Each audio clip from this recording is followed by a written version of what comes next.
Good morning. Thank you very much for all the beautiful, inspiring messages that we are hearing this morning.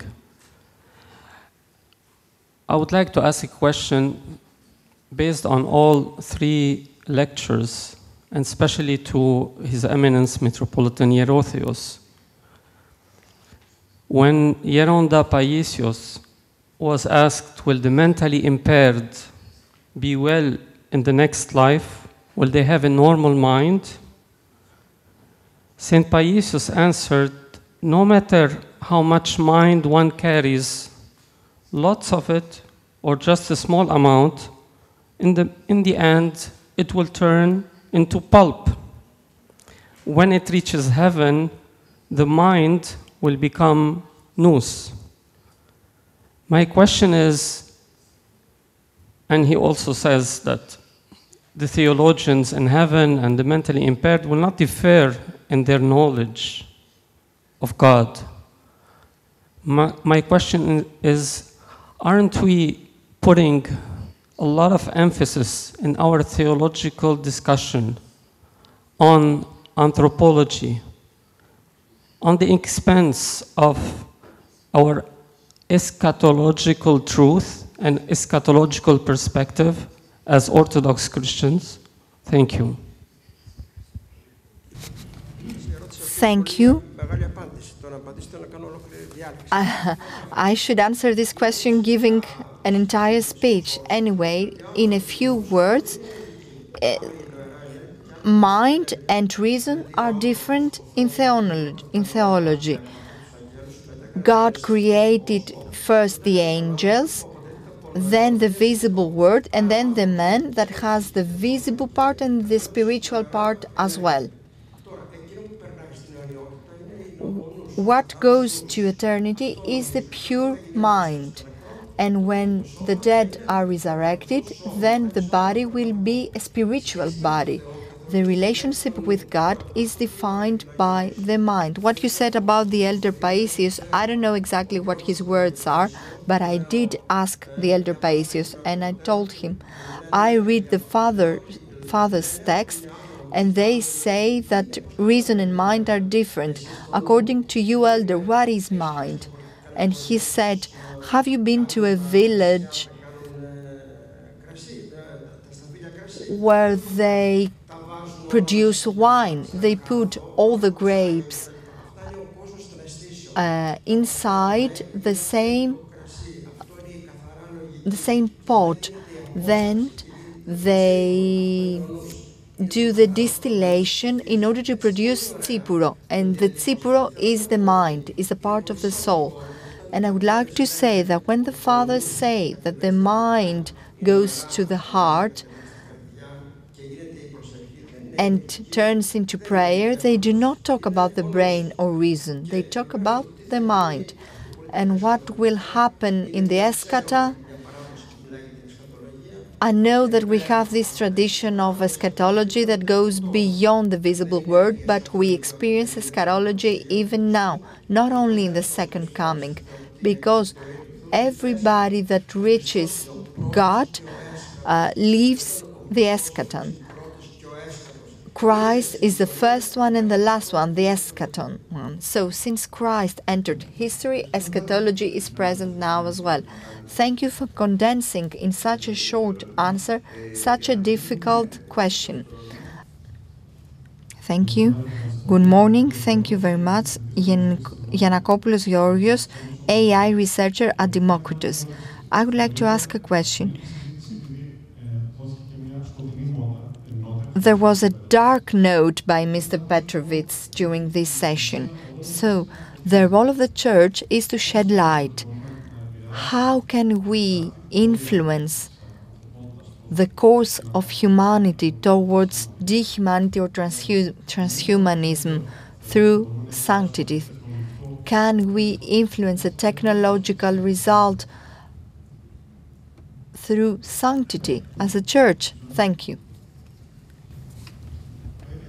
Influence may not be the proper goal, but to be light, to be holy, to be set apart, to be sacred, and to, among the darkness, the light will shine.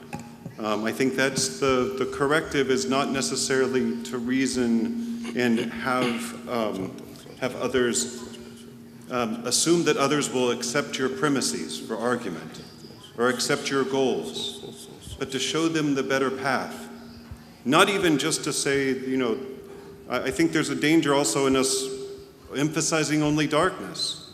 When we emphasize only the darkness of the world and not the joy and peace of Christ, we leave our interlocutor only thinking of the angry old man and not the joy and peace and love of Christ.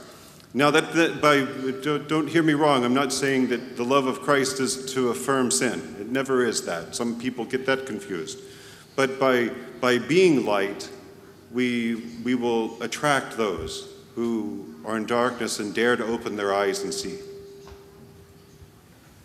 Allow me, please, to say a few words. The entire world is the gift of God to man. We shouldn't forget that. God created the world, and it is a gift by God to man. And instead of using it well, we abused it. And through creation, men were led to fall. So the problem is how we use the gift of God. If we explore all questions related to our subject, we have two opposing sides. The demonization, everything is sick, everything is sinful, everything is beyond the grace of God. And on the other hand, we have the deification of the word.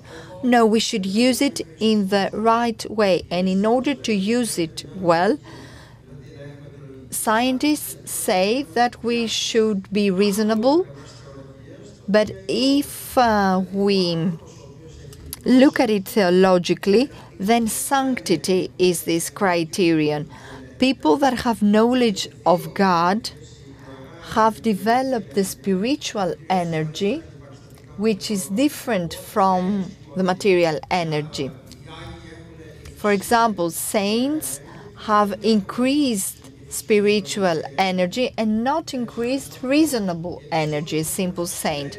Scientists have increased reasonable energy and not spiritual energy.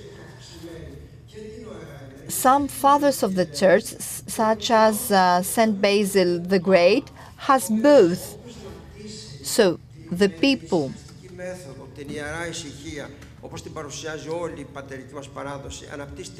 those that develop their spiritual energy know how to make the distinction.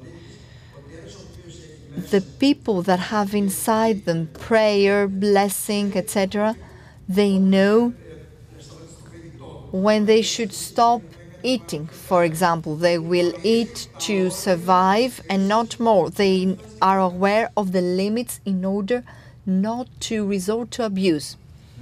Thank you. Thank you, Your Eminence. What you said was very important. I would like to add that the meaning of this session was precisely further to what was said yesterday in the opening speech of Mr. Nikolaidis. I think the conclusion that can be drawn is that technology is fine. It's up to us to use it. With what purpose do we use it? And very aptly pointed out Mr. Yiannakopoulos that the issue of darkness is not the best way to go, because it shows that we are afraid. We are not afraid. We are looking for a modus vivendi in order to use this technology inside the church in the best possible way. I think that's it. We don't have time for more questions. Would the professor like to answer the question? To answer to this question or not, it's on your presentation, I think, mostly. We are all in trouble, in big trouble, bigger than we expect.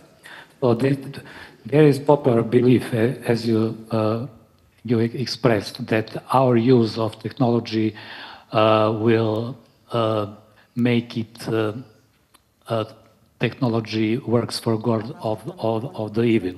This is the wrong direction, because we miss to notice that we are already used by technology.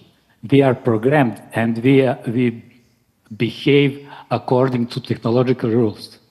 It is too late for us to give a direction of technology, because we are already slaves of technology in everyday life and in spiritual attempts to transcend this world. Practically, symbolically, we are surrounded by mirrors, and we don't see a right direction, where to go. Because at the moment, in the transition from analog to digital culture, we are confused what to do, and our subjectivity is lost in our illusions. It is a very dangerous situation. We can lose ourselves in labyrinths. And the traditional concept of history, emancipation through history, doesn't help us to go further. We are completely double-crossed by unreal expectation of gifts of Santa Claus that will come in the future, and solve all. Artificial intelligence is only toy for all grown children. This is not a real tool for a self-aware man. This is only digital toy in the supermarket. And people invest themselves in the illusion that artificial intelligence will do something or anything or nothing. It is situation we are on the edge of the sword, and we must understand that, because theology now is hijacked by technology. At the cover page of the magazine Time, you have a very big title: 2044 Immortality for All. This is basic intention. This is intention to annihilate theology and replace them with technology.